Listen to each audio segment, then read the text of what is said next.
Well, MAGA, you did it. You did it.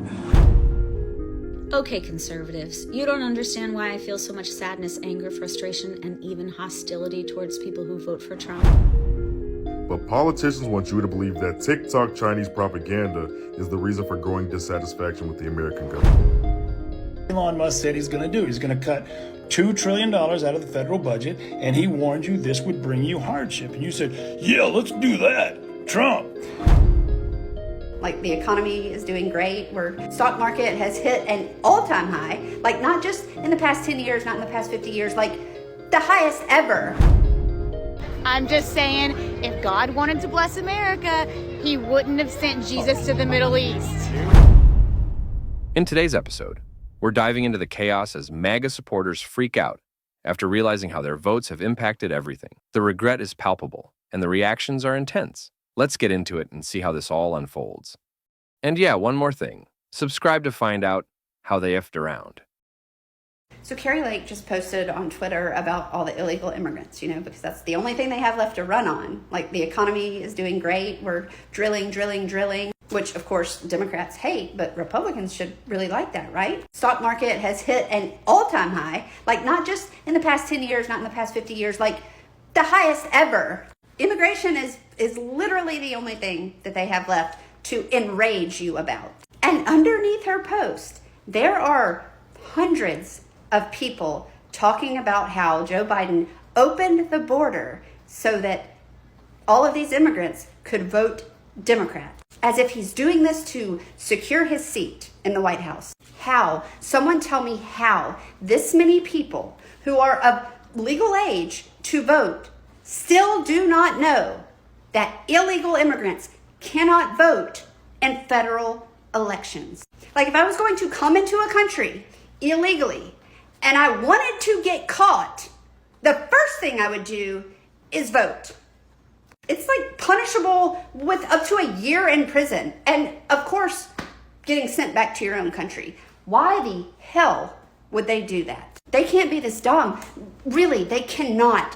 Someone tell me they are not this dumb. I can't do it anymore. I'm exhausted. I'm just saying, if God wanted to bless America, he wouldn't have sent Jesus to the Middle East. Here we go. That video pissed the maggots off so bad that they got my account banned. So I went from having 50,000 followers to 0 followers. If you followed me before, I have a booger in my nose. Like, share, comment, repost this video. I know my people are out there, and I would love to find you all again. Okay, so you didn't want billionaires to pay their fair share. Instead, you voted for billionaires who told you they're going to create hardship for you. Yeah, that's what Elon Musk said he's going to do. He's going to cut $2 trillion out of the federal budget, and he warned you this would bring you hardship. And you said, yeah, let's do that, Trump. Now, in order to do this, Trump will have to come after your Social Security and your Medicare, because you can't cut $2 trillion without slashing 62% of the rest of the federal budget.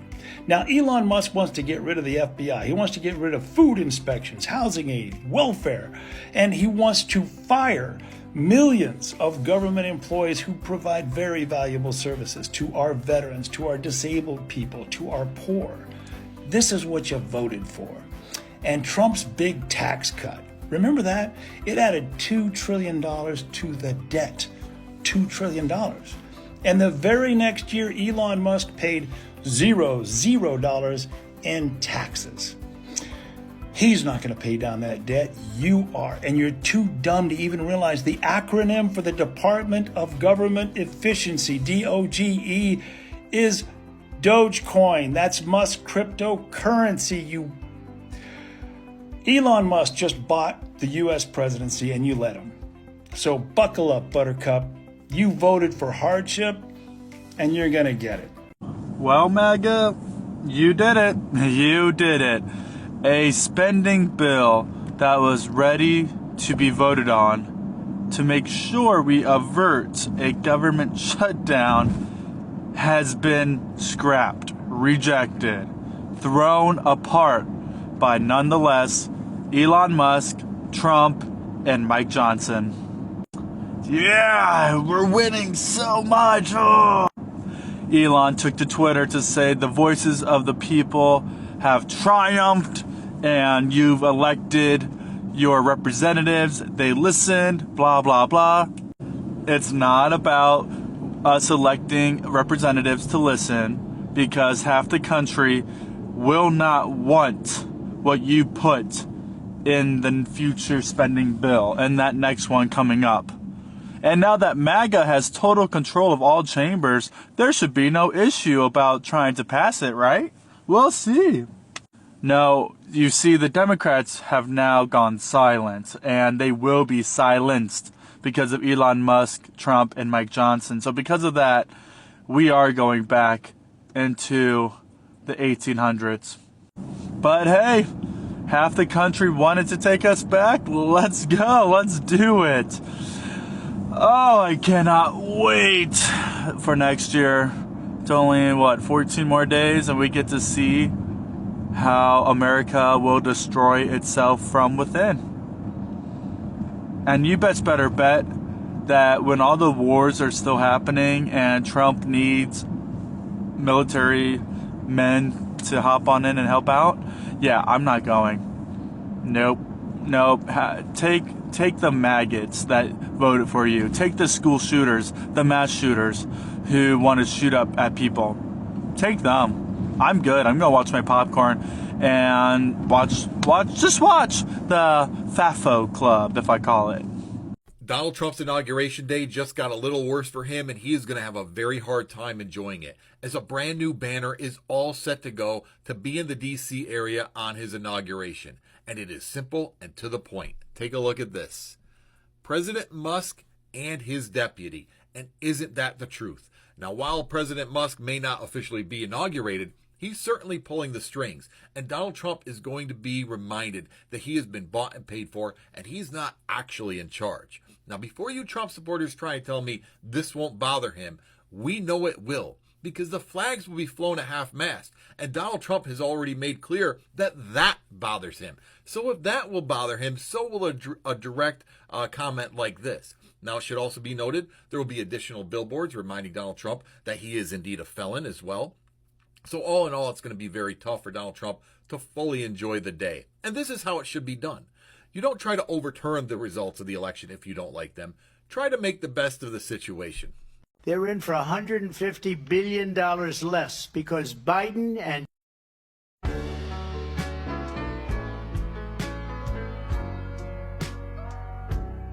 Justin Trudeau rushed down here. He wanted to make nice. Now he's on the way out. Is that what you wanted? I didn't think he was going to quit. He probably saw the numbers. Look, I called him Governor Trudeau because they should be the 51st state, really. It would make a great state. And the people of Canada like it. They'd pay lower taxes. They have virtually no military. But I can say this. We need them for economic security. The Panama Canal was built for our military. I'm not going to commit to that now. It might be that you'll have to do something. Look, the Panama Canal is vital to our country. I want the war to stop.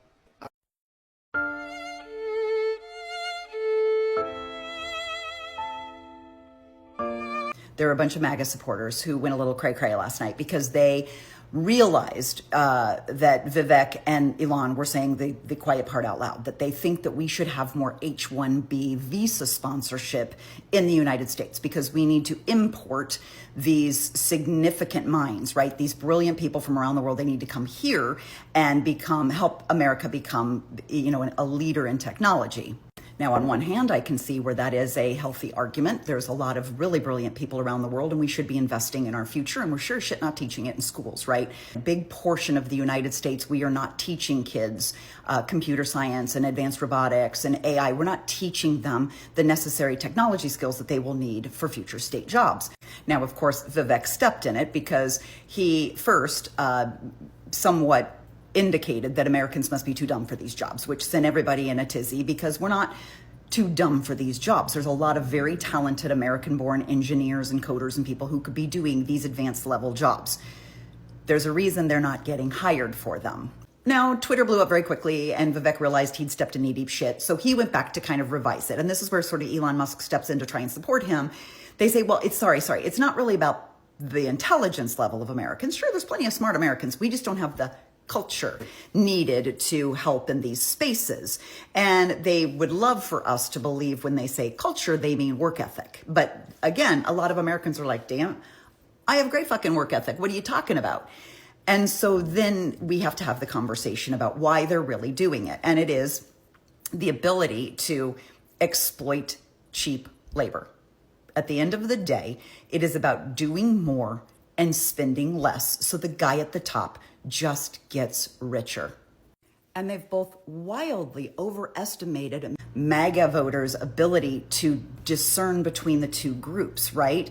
They hear H-1B visa sponsorship coming from another country who is more than likely going to be a brown-skinned individual. And they see a undocumented immigrant who is picking potatoes on a farm somewhere. And these two things to them are both the same. And it's because they have something in common. In MAGA world, these are people who are both here no matter what. They're both here to take American jobs. And they don't want either of these people here. And it doesn't matter the level of contribution. It doesn't matter if they pay taxes. It doesn't matter that they become members of the community and they do good things. It doesn't matter to them.